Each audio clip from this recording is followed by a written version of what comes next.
이 시간 같이 보실 말씀은 이사야 30장 1절에서 17절의 말씀입니다. 우리는 누군가의 수고에 대해 인사를 할 때에 수고하셨습니다 또는 애쓰셨습니다 라고 말합니다. 애쓰셨습니다 라고 할 때 이 애라는 말은요, 내장을 뜻합니다. 그러므로 우리가 잘 사용하는 애가 끓는다, 애간장을 태운다는 말은 내장이 끓는다, 내장을 태운다 라는 말이지요. 내장은 주로 힘을 만들어내는 심장, 간, 위장 정도를 뜻한다고 합니다. 이 말이 사용된 이유는 사람의 에너지의 근원이 바로 오장이라는 인식에 의한 것인데요. 근육의 힘 또한 오장에서 나온다고 합니다. 애를 쓴다는 말은 정상적인 노력보다 더 많은 기운을 다 짜서 하는 노력을 말합니다. 그러므로 사람이 애를 쓰고 나면 모든 기운이 소진되는 것이지요. 애쓰다의 사전적 의미는 마음과 힘을 다하여 무엇을 이루기 위해 힘쓰다입니다. 그러므로 사람이 애를 쓸 때에는 주로 생산적인 일에 애를 씁니다. 그러나 때로 비생산적인 일, 또 쓸데없는 일에 애를 쓰는 사람들도 있습니다. 그리고 더 나아가서 인생을 망하게 하는 일에 애를 쓰는 사람들도 있습니다. 오늘 본문 말씀을 보시겠습니다. 히스기야 왕이 다스리던 당시 유다는 아시리아의 침공을 눈앞에 두고 있었습니다. 히스기야 왕은 이 위기를 인간적인 방법으로 해결하기로 합니다. 아시리아에 대항할 만한 힘을 보유한 애굽의 도움을 얻기로 한 것입니다. 히스기야 왕은 정치적 판단에 따라 즉시 군사 고문단과 외교 사절단을 애굽으로 긴급히 보냈습니다. 이 일은 군사적 도움을 구걸하기 위해 진행되었는데요. 그러므로 빈손으로 갈 수는 없었습니다. 어린 나귀와 낙타와 돈과 보물과 각종 진귀한 것들을 모두 싣고 가야 했습니다. 또한 애굽으로 가는 길에 어떠한 일이 생길지 알 수 없으며 무사히 도착한다 한들 애굽이 도와주리라는 보장 또한 없습니다. 이 모든 위험을 감수하고 엄청난 비용을 부담하여 가는 것입니다. 오늘 본문 이사야 30장 1절에서 5절의 말씀 읽으시겠습니다. 여호와께서 가라사대 화 있을진저 패역한 자식들이여 그들이 계교를 베푸나 나로 말미암아 하지 아니하며 맹약을 맺으나 나의 신으로 말미암아 하지 아니하였음이로다. 그들이 바로의 세력 안에서 스스로 강하려 하며 애굽의 그늘에 피하려 하여 애굽으로 내려갔으되 나의 입에 묻지 아니하였으니 죄의 죄를 더하도다. 그러므로 바로의 세력이 너희의 수치가 되며 애굽의 그늘의 피함이 너희의 수욕이 될 것이라.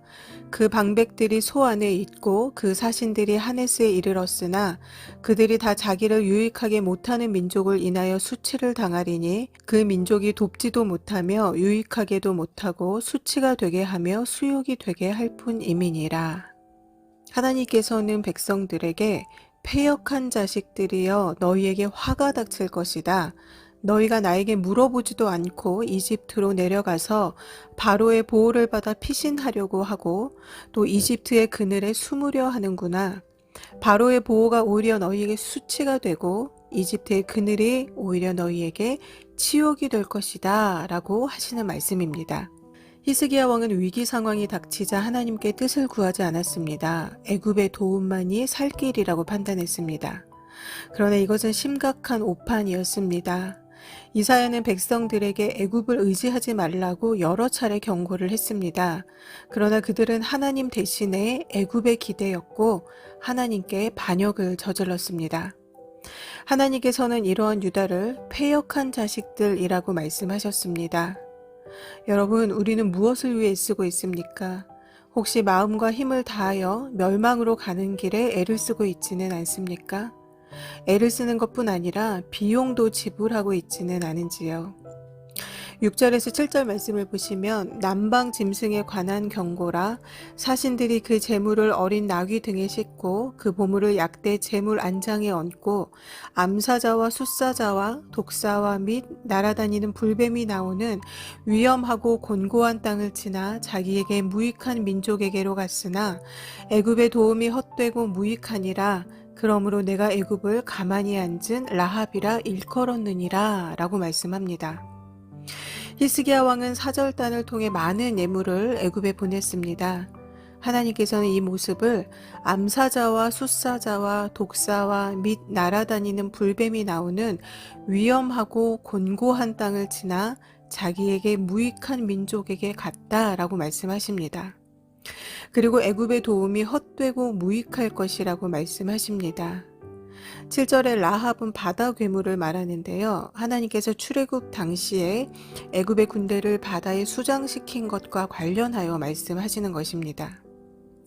애굽이 이 위기 상황을 도와줄 유일한 희망이라고 생각하면서 엄청난 양의 예물을 가지고 험난하고 위험한 길을 떠났으나 하나님께서는 이들이 자기들에게 무익한 민족에게로 갔으며 애굽의 도움은 헛되고 무익할 것이라고 말씀하셨습니다. 결국 이들이 애굽으로 가는 것은 많은 비용을 들여서 헛되고 무익한 일을 하는 것이었습니다. 5절 말씀에 애굽으로 인해 오히려 수치를 당하게 될 것이며 도와주지도 않을 것이라고 말씀하십니다. 하나님을 떠나 하나님이 아닌 다른 길을 선택하는 것은 결국 헛되고 무익한 길이라고 하나님은 오늘 저와 여러분에게 말씀하여 주십니다. 하나님께서는 요나를 니느웨에 가도록 부르셨습니다. 그러나 요나는 하나님의 말씀에 불순종하여 반대쪽으로 향합니다. 요나서 1장에는 요나가 선가를 주고 다시스로 가는 배에 올라탔다고 말씀합니다. 비용을 지불하고 하나님을 등진 것이지요. 풍랑을 만나고 죽을 고비를 넘긴 후에야 하나님의 말씀에 순종했습니다. 그러나 다시 돌아오기까지는 많은 비용을 지불해야 했습니다. 이와 같이 사람들은 죄 짓는 일에 불필요한 비용을 지불하고 있습니다. 헛된 일에 무익한 일에 애를 쓰고 있습니다. 비용을 지불하고 애를 쓰고 나서야 그 길이 잘못된 길이라는 것을 깨닫습니다. 에스더서의 하만은 자신에게 머리를 숙이지 않는 모르드게를 죽이기 위해 애를 썼습니다. 모르드게를 매달기 위해 제일 높고 튼튼한 막대를 준비했습니다. 비용을 들였습니다. 모르드게를 죽이기 위해서 말입니다. 그러나 그렇게 애를 쓰고 공을 들이고 비용을 지불하여 준비한 막대는 자신의 죽음을 위해 준비한 것이 되어졌습니다. 결국 자신의 죽음을 위해 애를 쓰고 비용을 지불한 것입니다. 사울은 다윗을 죽이기 위해 애를 썼습니다. 자신의 인생을 허비했습니다.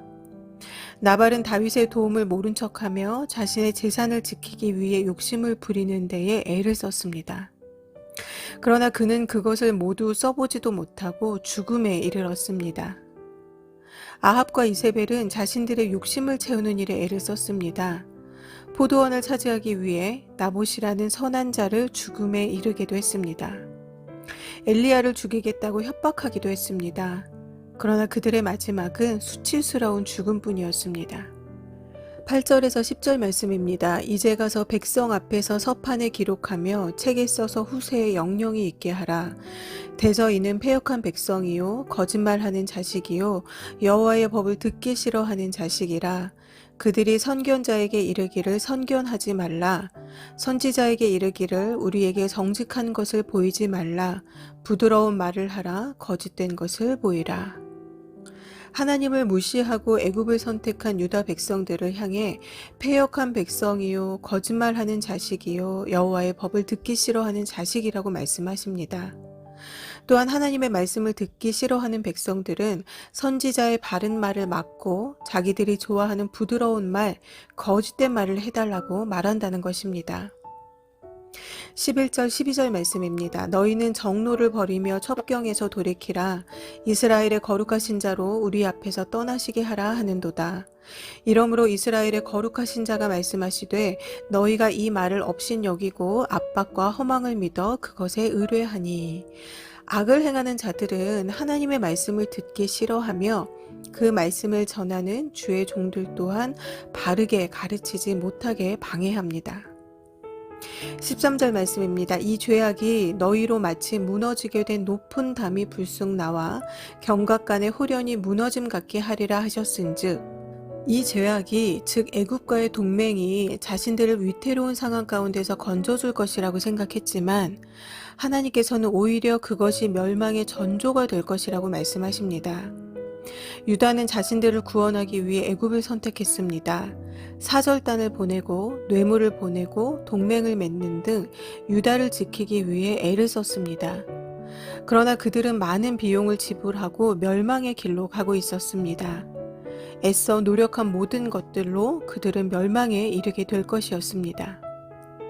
14절 15절 말씀입니다. 그가 이 나라를 회파하시되 토기장이가 그릇을 회파함 같이 아낌이 없이 파쇄하시리니 그 조각 중에서 아궁이에서 불을 취하거나 물 웅덩이에서 물을 뜰 것도 얻지 못하리라. 주 여호와 이스라엘의 거룩하신 자가 말씀하시되 너희가 돌이켜 안연히 처하여야 구원을 얻을 것이요 잠잠하고 신뢰하여야 힘을 얻을 것이오늘 너희가 원치 아니하고. 유다는 애굽만이 살 길이라고 아시리아를 피해 애굽에 기대었습니다. 애굽의 도움을 받기 위해 모든 애를 다 썼습니다. 그러나 죄악을 저지른 그들을 하나님께서는 토기장이가 그릇을 깨트리듯이 아낌없이 파쇄하시겠다고 말씀하셨습니다. 한 조각도 남지 않게 될 것이라고 말씀하셨습니다. 어떻게 해야 할까요? 회개해야지요. 돌아서야지요. 애국가의 모든 것들을 철회해야 합니다. 비용이 아까워서 그동안 한 노력이 아까워서 못한다라는 생각은 어리석은 생각입니다. 이것이 아니구나, 잘못되었구나 깨달았다면 뒤도 돌아보지 말고 돌이켜야 합니다. 비용 치른 거, 그동안 애쓴 거, 내가 어리석어서 내가 하나님을 의지하지 않아서 치른 비용으로 생각을 하고 빨리 돌이켜야 합니다. 그러나 15절 말씀을 보시면 그들은 하나님께로 돌이키기를 원치 않았습니다. 16절에서 17절 말씀입니다. 이르기를 아니라 우리가 말 타고 도망하리라 한 고로 너희가 도망할 것이요 또 이르기를 우리가 빠른 짐승을 타리라 한 고로 너희를 쫓는 자가 빠르리니 한 사람이 꾸짖은즉 1000사람이 도망하겠고 5이 꾸짖은즉 너희가 다 도망하고 너희 남은 자는 겨우 산 꼭대기에 깃대 같겠고 영 위에 기호 같으니라 하셨느니라. 그들은 하나님께로 돌이키기를 원하지 않았고 오히려 우리는 차라리 말을 타고 도망가겠습니다 라고 말했습니다. 그러나 그들은 정말로 도망가게 될 것이라고 하나님은 말씀하셨습니다. 그리고 그들은 또 우리는 차라리 빠른 말을 타고 달아나겠습니다 라고 말했습니다. 그러나 너희를 뒤쫓는 자들이 더 빠른 말을 타고 쫓아갈 것이라고 하나님은 말씀하셨습니다. 또한 적군 1명을 보고도 너희가 1000사람이 도망하니 적군 5명이 나타나면 너희는 모두 도망할 것이다. 너희 남은 자는 산꼭대기에 깃대 같을 것이라고 말씀하십니다. 겨우 살아남은 패잔병들의 처참한 상황을 말씀하시는 것입니다. 레위기 26장 7절에서 8절에는요. 너희가 대적을 쫓으리니 그들이 너희 앞에서 칼에 엎드러질 것이라. 너희 5이 100을 쫓고 너희 100이 만을 쫓으리니 너희 대적들이 너희 앞에서 칼에 엎드러질 것이며. 신명기 말씀입니다. 그들의 반석이 그들을 팔지 아니하였고 여호와께서 그들을 내어주지 아니하셨다면 어찌 한 사람이 1000을 쫓으며 2사람이 만을 도망케 하였을까. 여호수아 말씀입니다. 대저 여호와께서 강대한 나라들을 너희 앞에서 쫓아내셨으므로 오늘날까지 너희를 당한 자가 하나도 없었느니라. 너희 중 한 사람이 1000명을 쫓으리니 이는 너희 하나님 여호와 그가 너희에게 말씀하신 것 같이 너희를 위하여 싸우심이라. 이스라엘이 하나님을 의지하였을 때에는 5명이 100명을 쫓았고 100명이 10,000명을 쫓았습니다. 1명이 1000명을 쫓았고 2명이 10,000명을 도망가게 했습니다. 왜냐하면 여호와께서 그들을 위해 싸워주셨으며 그들을 쫓아내셨기 때문입니다. 오늘 말씀의 제목은 애써 이르다입니다. 애를 쓰는 게 중요한 것이 아니라 무엇을 위해 애를 쓰며 어디에 이르느냐가 더 중요합니다. 하만과 나발과 사울과 아합과 이세벨은 모두 자신들의 헛된 욕심에 눈이 멀어서 애를 쓰고 살다가 수치스러운 죽음에 이르게 되었습니다. 우리가 지금 애쓰고 있는 모든 일의 끝에는 무엇이 있을까요? 가장 쉬운 길은 하나님을 따르는 길입니다. 이스라엘이 하나님을 따르기를 애썼을 때에 5명이 100명을, 1명이 1000명을, 2명이 10,000명을 이겨냈습니다. 사랑하는 성도 여러분, 우리는 무엇을 위해 애쓰고 있습니까? 혹시 헛된 것, 무익한 일에 애쓰고 있지는 않은지요? 만약 이미 많은 비용을 들여 무익한 일에 애썼다 할지라도 지금 그 길에서 속히 돌이켜야 합니다. 하나님께로 돌아오기를, 하나님을 의지하기를, 말씀 안에 거하기를 애쓰시는 저와 여러분 모두가 되시기를 바랍니다. 함께 기도하시겠습니다.